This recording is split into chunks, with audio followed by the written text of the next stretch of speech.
সুলাইমান আলাইসাল্লামের তিনটি বিস্ময়কর ঘটনা। প্রথম ঘটনা, পিপিলিকাদের কথা শোনা। একবার সুলাইমান আলাইসাল্লাম তার বিশাল সৈন্যবাহিনী নিয়ে একটি উপত্যকা পার হচ্ছিলেন। সেই উপত্যকায় একটি পিপিলিকার দল বাস করত। পিপিলিকাদের নেতা দেখতে পেল যে সুলাইমান আলাইসাল্লামের বাহিনী তাদের দিকে এগিয়ে আসছে।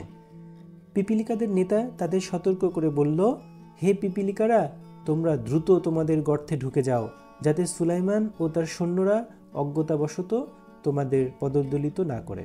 আল্লাহর প্রদত্ত বিশেষ ক্ষমতার কারণে সুলাইমান আলাইসাল্লাম পিপিলিকাদের কথাগুলো শুনতে পেলেন। তিনি তাদের সচেতনতার কথা শুনে মৃদু হেসে উঠলেন এবং আল্লাহর প্রশংসা করে বললেন, হে আমার প্রভু, আমাকে এমন তৌফিক দিন যাতে আমি আপনার প্রদত্ত নিয়ামতের জন্য কৃতজ্ঞতা প্রকাশ করি এবং আপনার সন্তুষ্টি মতো সৎ কাজ করতে পারি। সূরা নামল থেকে।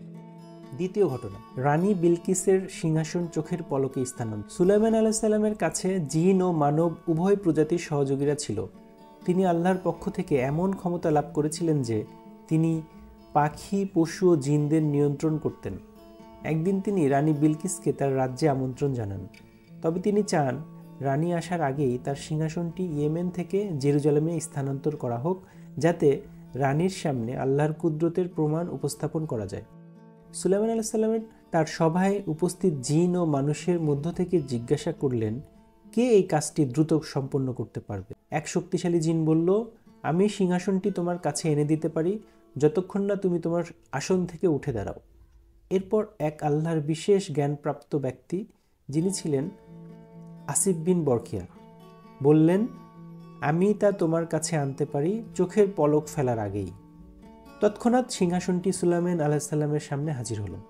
তিনি তখন আল্লাহর অসীম শক্তি ও কুদরতের প্রশংসা করে বললেন, এটি আমার রবের অনুগ্রহ, যাতে তিনি আমাকে পরীক্ষা করেন আমি কৃতজ্ঞ হই না অকৃতজ্ঞ। সূরা নামল থেকে। তৃতীয় ঘটনা, হুদহুদ পাখির বার্তা নিয়ে। একদিন সুলাইমান আলাইহিস সালাম তার সৈন্যদের পরিদর্শন করছিলেন। তিনি লক্ষ্য করলেন যে হুদহুদ নামক একটি পাখি অনুপস্থিত। তিনি রাগান্বিত হয়ে বললেন, যদি এটি অনুপস্থিত থাকার যৌক্তিক কারণ না জানাই, তবে আমি তাকে শাস্তি দেব। কিছুক্ষণ পর হুদহুদ ফিরে এলো এবং বলল, আমি একটি গুরুত্বপূর্ণ খবর নিয়ে এসেছি। আমি সাবার এক রানীর কথা জানতে পেরেছি, যিনি আল্লাহকে ছেড়ে সূর্য পূজা করেন।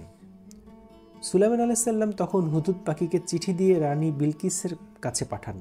রানী এই চিঠি পেয়ে সুলাইমান আলাইহিস সালামের কাছে উপস্থিত হন এবং ইসলাম গ্রহণ করেন। সূরা নামল থেকে। শিক্ষণীয় বিষয়, এই ঘটনাগুলো আমাদের স্মরণ করিয়ে দেয় যে আল্লাহ তার নবীদের এমন বিশেষ ক্ষমতা দান করেন যা তার অসীম জ্ঞানের প্রমাণ। এটি আমাদের প্রতি আল্লাহর নিরন্তর রহমতের প্রতিফলন।